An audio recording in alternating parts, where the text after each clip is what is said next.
narrative, the visual story of this transformation.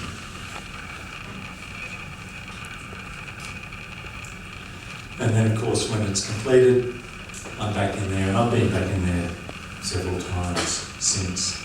You know, I have a special bond with that building. I think I still know one of the main people who work there, so they normally let me in and give me a sign. And in fact, the last time I photographed there, I had my young son with me, and I made him my assistant for the day.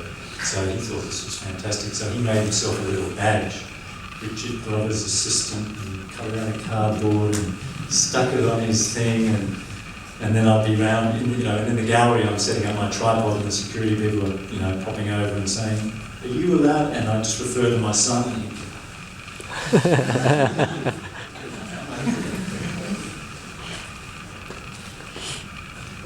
So, fantastic building. Now, that concludes that little section, and now I'm going to move on to the work that I made for myself. All right, so it's very interesting, you know, this whole idea of the brief. All right, you know, I'm sure you're all aware of that. Being design practitioners, you know, you understand that the brief is very important. Well, when you're the commissioner, when you're creating an idea, you know, we have to give ourselves a brief. As a photographer, you have to give yourself a brief to some degree. You can make it up as you go along, and maybe you make it up at the end when you put it together. But I think it's important to be aware that you have to, I think it's good to set yourself certain parameters. Parameters of subject, of approach, and then the finished output. Yeah, I think it's very important. Now, this next few pictures is the first series I made when I arrived in London. Now, they're manhole covers, all right? We all know what a manhole cover is. Now, when I was first in London and I'm hitting the streets looking for work, and I'm on the streets every day, yeah, and I'm wandering around checking everything out, and I was fascinated by these. They're remnant manhole covers, most of them. Most of them aren't being used.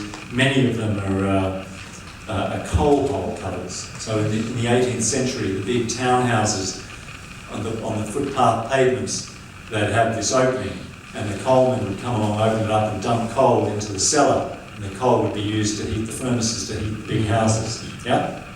Now, of course, coal is no longer used, the cellars are turned into whatever, and these hole covers are sitting there up on the pavement, and I thought, well, these are amazing. They're a fantastic piece of history. Surely they're heritage listed, and they're not. You know, I went through all the process of studying their history, and there's not much acknowledgement of their history. I couldn't find very much at all. And anyway, so I gathered over a number of years these pictures, and I ended up having an exhibition and what have you. But I just thought they were very interesting pieces of archaeological design, because in many cases the coal companies would design their coal hole covers, and they put their names on them, or even their address, and I think even this one, you know, you can see around here. Yeah, and so they're pieces of design. You know, they're a brand. Yeah. And I think that's very interesting. And there they are, changing with the surrounding landscape. But again, you know, I set this parameter. I had large format camera, black and white, and the surroundings were just as important as the manhole covers themselves, because they have to work within a frame, okay? So if the surroundings didn't quite work, well, I'd leave that one and I'd move on. So I think it's very important that you set these basic parameters, okay? Now, also wandering around London,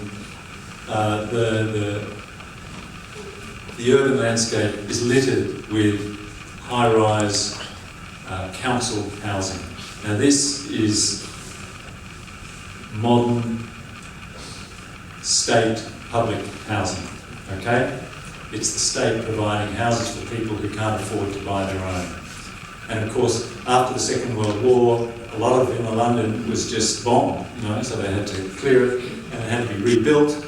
And of course, this was when modernism was rising. This is in the 50s, and Le Corbusier's vision of let's lift the people out of the gutter, out of despair, and into the sky, into light and fresh air, and a true, you know, a modern vision of urban life. And these remnant buildings were that.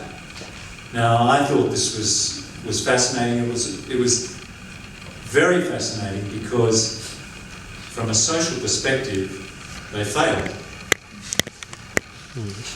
Government after government tried to you know, they wanted to make the city a better place. They wanted to improve people's lives, and the architecture, they thought the architecture would do it. But of course, the social problems, whether you're in wonderful architecture or crap architecture. So, unfortunately, the architecture in a lot of cases was blamed for, you know, the social problems, the crime, etc., that happened in these estates, when really it was the concept of putting all the less fortunate people together that just created the ghettos.